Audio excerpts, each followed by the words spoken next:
አብዛኞቻችን ለሰውነታችን ደስታን የሚሰጠንና ቀላሉ መንገድ ነው ብለን የምናስበው በሙቅ ውሃ ሻወርን መውሰድ ነው። ነገር ግን ሙቅ ውሃን መጠቀም ገታ አድርገን ቀዝቃዛ ውሃን የምንጠቀም ከሆነ በሰውነታችን ላይ ምን አይነት ለውጦችን እንመለከታለን? በዛሬው ቪዲዮአችን ታዲያ ለ14 ተከታታይ ቀናት በየቀኑ በቀዝቃዛ ውሃ ብቻ ሻወር የምንወስድ ከሆነ በሰውነታችን ላይ ምን አይነት ለውጦችን እንደምንመለከት አብረን እናያለን።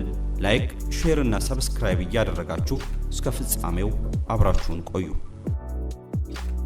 በዝናብ ውስጥ መጓዝ፣ ቀዝቃዛ ሻወርን መውሰድ አብዛኛዎቻችን እንፈራዋለን። እንደዛም ሆኖ ግን ቀዝቃዛ ሻወርን መውሰድ ለሰውነታችን በርካታ ጠቀሜታዎችን ያስገኝልናል። ከነዛ ውስጥ አንዱ የሰውነታችንን በሽታን የመከላከል አቅም ከፍ እያደረገ ይሄዳል። በቀዝቃዛ ውሃ ሻወር በወሰድን ቁጥር በሰውነታችን ውስጥ ያለው የነጭ የደም ሴል ይበልጥ ከፍ እያለና በቁጥርም እየበዛ ይሄዳል። ያ ደግሞ ጎን ለጎን በሽታን የመከላከል አቅማችንን ከፍ እያደረገው ይሄዳል።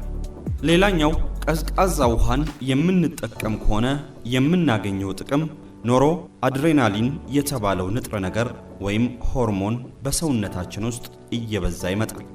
ይህ ሆርሞን ታዲያ በሰውነታችን ውስጥ ከፍ እያለ የሚመጣ ከሆነ ከዚህ ቀደም በሰውነታችን ውስጥ ያስቸግር የነበረው እንደ እብጠት፣ ከዛ ባለፈ ደግሞ ጭንቀትና ከፍተኛ ፍርሃት በአስደናቂ ሁኔታ እየቀነሰ ይመጣል።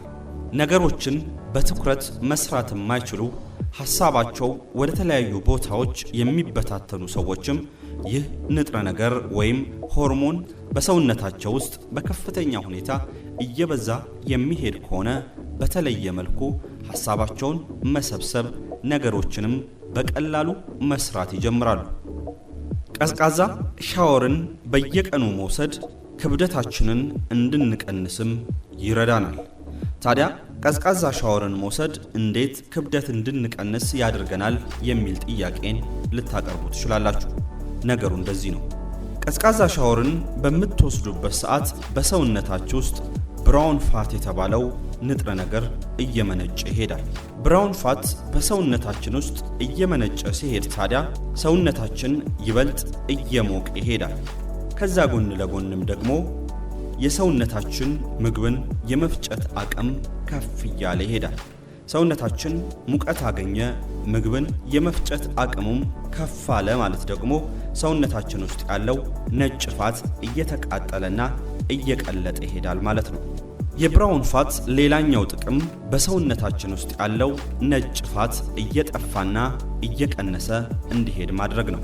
ነጭ ፋት በሰውነታችን ውስጥ አለ ማለት ቦርጭ እንዲሁም አላስፈላጊ ክብደትን ይዘን እንንቀሳቀሳለን ማለት ነው።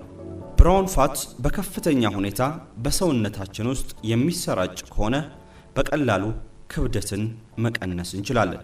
አንዳንድ ጥናቶች እንደሚያመላክቱት ከሆነ ብራውን ፋትን በከፍተኛ ሁኔታ የሚያመነጩ ሰዎች ማለትም ቀዝቃዛ ሻወርን በየቀኑ የሚወስዱ ሰዎች በቀን ከሚመገቡት ምግብ በላይ ከፍተኛ የሆነ ካሎሪን የማቃጠል አቅምን እየገነቡ ይሄዳሉ። ቀዝቃዛ ሻወርን በየቀኑ የምንወስድ ከሆነም የኢንሱሊን መጠናችን በሰውነታችን ውስጥ የተረጋጋና ተመሳሳይ እንዲሆን በማድረግ ለስኳር በሽታ የመጋለጥ ዕድላችንንም አነስተኛ ያደርገዋል።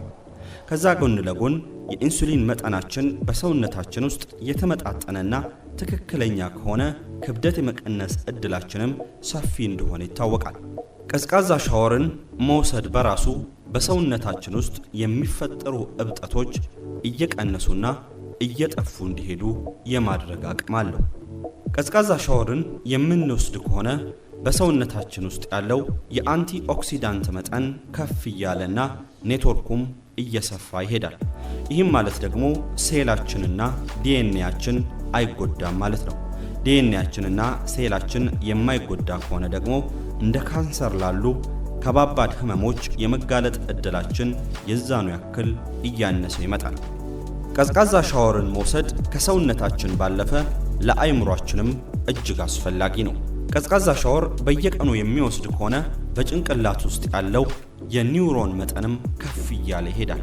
ያ ማለት ደግሞ የተሻለ አስተሳሰብ እንዲኖረን የራስ ምታታችን እየቀነሰ እንዲመጣ ነገሮችን በትኩረት እንድንሰራና አይምሮአችንም ይበልጥ ሐሳቦችን የማመንጨት አቅሙ ከፍ እያለ እንዲሄድ የማድረግ አቅም አለው። ይሄ ታዲያ የሚከሰትበት ዋናው ምክንያት በቀዝቃዛ ውሃ ሻወር የሚወስዱ ሰዎች ከሌላው ሰው በተለየ በቂ እንቅልፍን የመተኛት አቅምን ይፈጥራሉ። በቂ እንቅልፍ የምንተኛ ከሆነ ደግሞ በሰውነታችን ውስጥ ወይም በጭንቅላታችን ውስጥ ያለው የኒውሮን መጠን ከፍ እያለ ይሄዳል። ያም ደግሞ የተሻለ አይምሮና አስተሳሰብ እንዲኖረን ያደርጋል። በሰውነታችን ውስጥ የሞቱ ሴሎች ዳግመኛ እንዲነሱ አላስፈላጊ ሆነው በአንድ ቦታ ላይ የተከማቹ ፕሮቲኖችም ዳግመኛ ወደ ሥራ እንዲገቡና ለሰውነታችን ጠቀሜታ እንዲኖራቸው ቀዝቃዛ ሻወርን መውሰድ ይበልጥ ይመከራል። ስፖርተኞች ከሆነንና በየቀኑ ስፖርትን የምንሰራ ከሆነም ከስፖርት በኋላ ቀዝቃዛ ሻወርን መውሰድ ይበልጥ ይመከራል።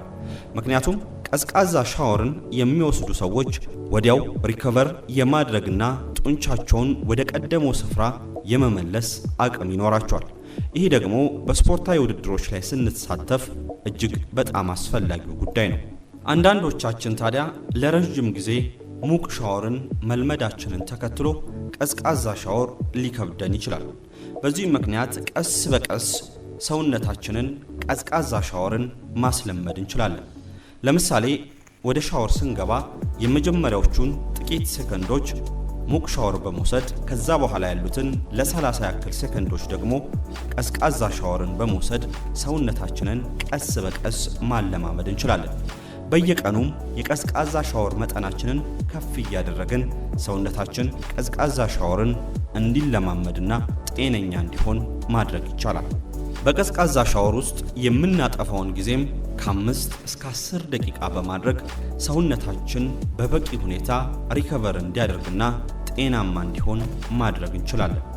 አብዛኞቻችንም ቀዝቃዛ ሻወርን መውሰድ ስንጀምር በሕይወታችን ውስጥ በርካታ ለውጦችን መመልከት እንጀምራለን።